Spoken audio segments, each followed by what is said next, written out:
Yes, let's have a look at this power bank, ultra thin power bank. Take it apart and see what it looks like, how they have made it. And we got this from a lecture when a company came and talked to us. I put this sticky tape on it so we can't see the company name. We got a quick charge, safety, power display and warranty with a fist on it. So I need to punch somebody to get the warranty maybe.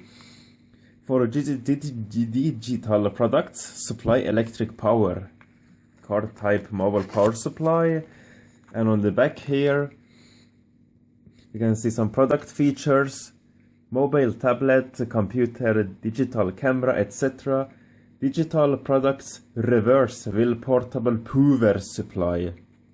Oh, something went horribly wrong in the translation. Portable safety high capacity USB line charging configuration suitable for all kinds of equipment. Charge electrical interface patrs. So yes, made in China of course. Let's open it up. Oh, wrong way. Here we got it. So it's pretty thin. And we got this wire here. You can connect to the phone. And in here we got another thing. It's for a Apple. What is this called? Is it lightning connector maybe? Something like that. Here's the unit. I don't see any power display, only this LED. Here's the charging port. And now it charges itself. Maybe not. So yes, it's very light. It's not a big battery in it, so it's a pretty small thing. Let's measure how much it weighs. Let's take the scales here.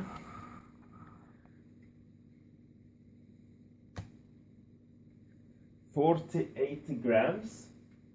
If you compare it to a 18650, this weighs almost as much as an 18650 battery. Let's have a look inside it now. I think it just clicked together. Use this knife to open it up. On the right side, of course. Now it's open. Here you can see it. Here's a big lithium cell. And look at that. That doesn't look nice. Look at the wiring here. That looks a bit dodgy. Easily shorting out something. Here you can see made in 2017. And we've got some chip here, some LEDs, an inductor. Here I have taken it out. We can see there is no brand and no numbers on this battery.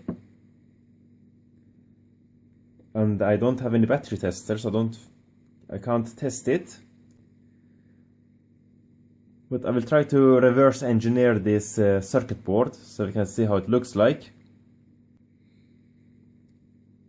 And there's no protection circuit board on this battery, so all the protection should be here. So yes, reverse engineering time. Yes, now ready with the schematic, and it was a bit hard to find everything. The chip has no markings on it, and other thing here, this 0 ohm resistor goes to this plate here and nowhere else, from the negative to this one. So it's actually not connected anywhere. So here we can see the schematic of it. I removed some components, make it easier to see everything. So we got this charge input here. When you charge it, The output is here and the battery is here. The chip had no markings on it,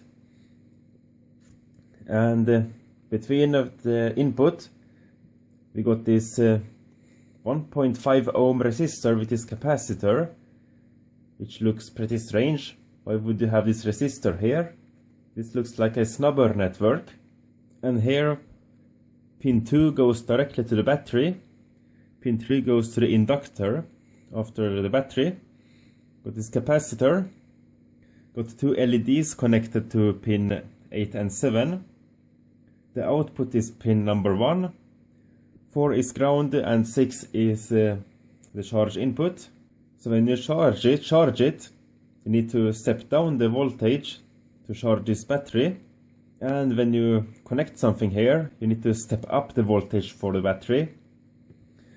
So if you come here, and we can draw a big chip here, so we can see what's happening inside of it. And we have the pin 4 here, connecting that to ground, like this. And inside here, we should have a MOSFET. Should draw a MOSFET here, like this. So yes, we got this gate here. The source is connected directly to the ground like this. The drain goes here. So we should have this one going out, the inductor and the battery, like this. And here we should have a diode built into that, which is the output, which is pin number 1. Can draw a 1 here and a number 3, and I can go further here, this wire which goes to the positive of the battery, and I can draw the capacitor here directly as well, because we will need that soon. And here should draw another MOSFET with the drain here.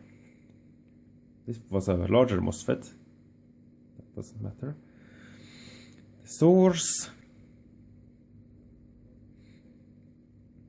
and this one should be connected maybe here, like this.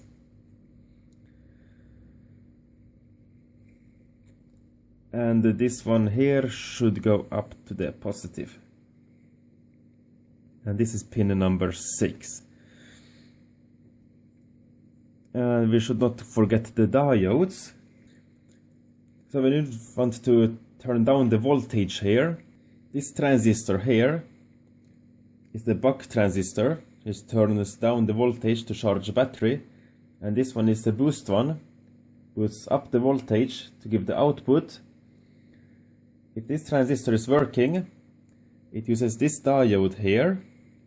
And a typical buck circuit looks like this. You can draw it here. We draw the transistor like this. Yes, not so important. Got the drain here, got the source, got the PWM signal. Positive, negative, got inductor. And here we can have a capacitor for filtering and the battery. And this diode here comes here. So yes, this is a buck circuit, looks like this.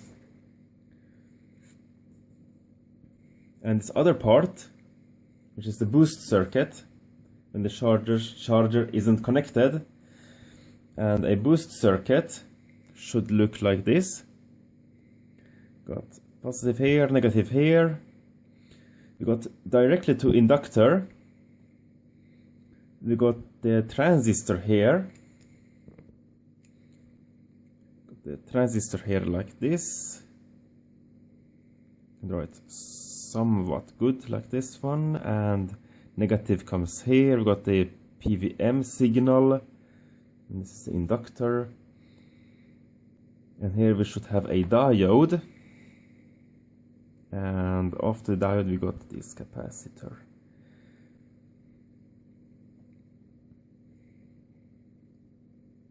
Out. In. So yes, this is how it should look. This diode here is this one up here. And this one uses this capacitor as filtering, which was this one. And this one here should use this capacitor here. So yes, this is how it should look inside of the chip. And sadly, they didn't got any number, but maybe now you can think which number it can have. I searched on internet, I didn't find anything. I searched for like 8-pin power bank chip, didn't come up anything. So yes, this is what's inside of a pretty cheap power bank. Hope you find this video interesting, and thanks for watching.